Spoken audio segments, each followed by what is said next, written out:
You've made the decision to buy a home. It's exciting, whether it's your first home or your fifth home. It's a huge step into the next chapter of your life. But it can also be a little bit scary. What if you end up underwater on the home and end up owing more than it's worth? What if interest rates keep going up? If you do this wrong, it can be really bad news for you financially. But if you do this right, it can be the best financial decision you've ever made and set you up for the rest of your life. I'm not here to hard sell you on buying the most expensive home you can afford, or to tell you that you need to buy a home tomorrow. In this video, I'm going to give you 5 tips that every home buyer needs to know before they purchase a home. My name is Jessie McLellan, and I'm a realtor here in Oshawa, Ontario. And if you want to stay up to date on what's going on in the market, specifically Oshawa and the GTA, then don't forget to subscribe to this channel. One of the first things you need to figure out is your timeline. Don't wait until 1 month before your lease is up to reach out to your realtor and tell them that you want to buy a home. It's going to take some time for a mortgage broker to get you a pre-approval. It will be different for everyone depending on if you're speaking with a specialist from a bank or a mortgage broker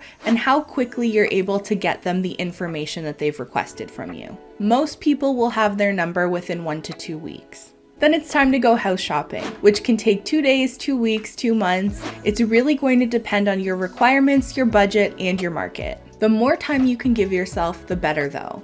You're about to make a huge financial commitment that you have to live in, so try and give yourself enough time to get a really good feel for the market and find the property that is right for you at the right price. Once you find the property and have an accepted offer, closings are usually between 60 and 90 days. It's not impossible or uncommon to have shorter or longer closings, but most will happen within that 2 to 3 month range. So all in all, this process can easily be between 4 and 6 months long, and that's if you're prepared and don't run into any issues with your pre-approval. Your mortgage broker may recommend some tips to help repair credit, or that you pay off some debts and liabilities in order to help strengthen your application for your pre-approval. So give yourself the extra time. The earlier you reach out to a mortgage broker, the better.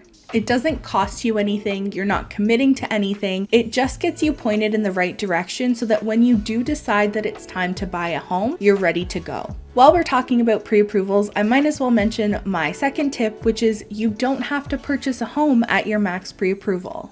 If you live in a high cost of living area, this is obviously harder. But keep in mind that just because you were pre-approved for a $700,000 mortgage doesn't mean that you can comfortably carry a $700,000 monthly mortgage payment. Find out how much you spend each month and how your lifestyle would have to change to accommodate that monthly mortgage payment. If you can find a suitable home that's under your max pre-approval, but allows you to live a little bit better of a lifestyle, or at least gives you some breathing room for emergencies or to contribute to your savings, that's definitely an option worth considering. Only you know what is best for you, so take in all the information that you can gather from professionals. And I mean actual professionals, not your uncle who bought a house in 1956 for $44 and a raccoon pelt, or your cousin who's 32 and are convinced that prices are going to crash back to 1988 prices, but actual professionals who you trust and click with.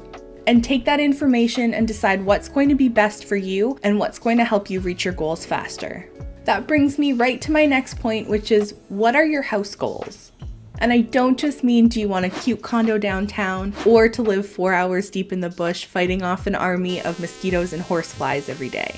But I mean, consider, what does your future look like 5, 10, 20 years down the road? Are you buying your first home and hoping to move up as your family grows? Or is this your stepping stone into investing in real estate, and maybe you'd like to buy a home that you can rent out later when you go to buy your next home? Because the ideal first home is going to be very different in those scenarios. Plans can change, and whether you look at real estate as a way to build long-term wealth and work towards an early retirement, or you just want a roof over your head to call your own and maybe start a family under, make the best decision for you.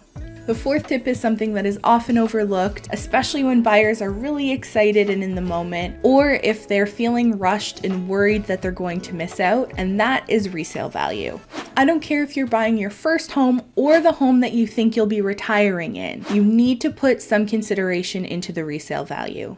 Markets go up, they go down, there'll be buyer's markets and seller's markets, but you want to make sure you're not putting yourself in a position where you're trying to sell a home in a different market than you purchased it in, because you might end up with difficulties getting that property sold for what you need out of it. Even if you're not looking at real estate as an investment or anything, you don't want to feel stuck in a home because it's more difficult to sell. Now, I did make a video on resale a little while ago, so I will link that in the description and the comments so you can check it out once you're done this video. My last tip is do not be afraid to ask questions, and lots of them, and to always know what you're signing. Every time you put your signature on a piece of paper, you are legally binding yourself to it. So make sure whoever is asking you to sign it, your realtor, whoever, is thoroughly explaining it so that you understand what you're obligated to. And if you don't understand it, ask more questions. You're not a bother, you're not asking bad questions or stupid questions, you're educating yourself. And as a realtor, that's a really good sign and someone I would always want to work with. I'd rather you ask me 1,000 questions about the paperwork and what it means for each party involved and all the little details than not understand what the contract meant or what the heck you were signing. You need to understand and feel 100% comfortable with anything that you're agreeing and attaching your signature to.